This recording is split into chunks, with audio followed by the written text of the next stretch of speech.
ପିଲାମାନେ ଆଜି ଆମେ ପଢ଼ିବା ପାଠ 19ର ହନୁର କଦଳୀ ଖିଆ। ଦେଖିପାରୁଛ ପିଲାମାନେ, ଏଠି ଗୋଟେ ହାତୀ ଆଉ ହନୁ ଅଛି, ଆଉ କଦଳୀ ଗଛ ମଧ୍ୟ ହେଇଛି। ତ ଆଜି ଆମେ ପଢ଼ିବା ହନୁର କଦଳୀ ଖିଆ। ହାତୀ ଓ ହନୁ ଭାରି ସାଙ୍ଗ।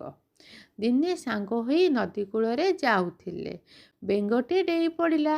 ବେଙ୍ଗର ଶବ୍ଦ ଶୁଣି ହାତୀ ଚମକି ଦେଖିଲା ବେଙ୍ଗ ଜଗିଛି କଦଳୀ ବଗିଚା। ବୁଝିଲେ ପିଲାମାନେ? ଏଠି ଦେଖ, ହାତୀ ଓ ହନୁ କେତେ ଭାରି ସାଙ୍ଗ ହେଇଛନ୍ତି। ଯାଉଥିଲେ ଦିନେ ସାଙ୍ଗ ହୋଇ ନଦୀ କୂଳରେ ଯାଉଥିଲେ।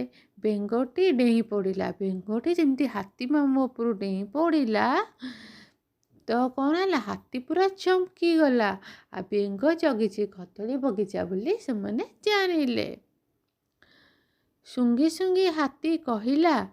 ହାତୀ ଶୁଙ୍ଗି ଶୁଙ୍ଗି କହିଲା, ହଳଦିଆ ରଙ୍ଗ କଦଳୀ କେତେ ବଢ଼ିଆ ବାସୁଛି। ହାତୀ ଆମର କଦଳୀକି ଶୁଙ୍ଗି ଶୁଙ୍ଗି କହିଲା, ହାତୀ ମାମୁଁ, ହଳଦୀ ରଙ୍ଗର କଦଳୀ କେତେ ବଢ଼ିଆ ବାସୁଛି। ହନୁ ତା ଜଙ୍ଘିଆ ସଜାଡ଼ି ସାଙ୍ଗକୁ କହିଲା, କଦଳୀ ଦୁଇଟା ଖାଇବା। ହନୁ ତା ଜଙ୍ଘିଆକୁ ସଜାଡ଼ି, ଜଙ୍ଘିଆ ମାନେ ତାର ଯେଉଁ ପ୍ୟାଣ୍ଟ ପିନ୍ଧିଛି, ଚୋଡ଼ି ପିନ୍ଧିଛି, ତାକୁ ସେ ସଜାଡ଼ି କହିଲା, କଦଳୀ ଦୁଇଟା ଚାଲ ଖାଇବା। ହନୁ କଥା ଶୁଣି ବେଙ୍ଗ ରାଗିଲା। ହନୁର କଥା ଶୁଣି ବେଙ୍ଗ ରାଗିକି ପୁରା ଲାଲ। ପିଲାମାନେ, ରାଗରେ ଜଙ୍ଘ ବାଡ଼େଇ ହନୁର ଜଙ୍ଘିଆକୁ ଟାଣି ଦେଲା। କ'ଣ କଲା ବେଙ୍ଗ? ପୁରା ରାଗି ଜଙ୍ଘକୁ ବାଡ଼େଇଲା। ବାଡ଼େଇକି ହନୁ ଯେଉଁ ଜଙ୍ଘିଆ ପିନ୍ଧିଥିଲା ତାକୁ ପୁରା ଟାଣି ଦେଲା।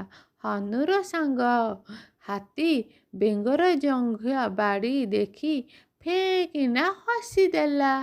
ହନୁର ସାଙ୍ଗ ହାତୀ ବେଙ୍ଗର ଜଙ୍ଘ ବାଡ଼ିଆ ଦେଖି ଫେଁ କିନି ହସିଦେଲା। କହିଲା, ସମସ୍ତ ସାଙ୍ଗରେ ହୋଇ ରହିବା, ମିଳିମିଶି କଦଳୀ ଖାଇବା, ଆମେ ସବୁ ଭାଇ ଭାଇ। ବୁଝିପାରିଲେ ପିଲାମାନେ?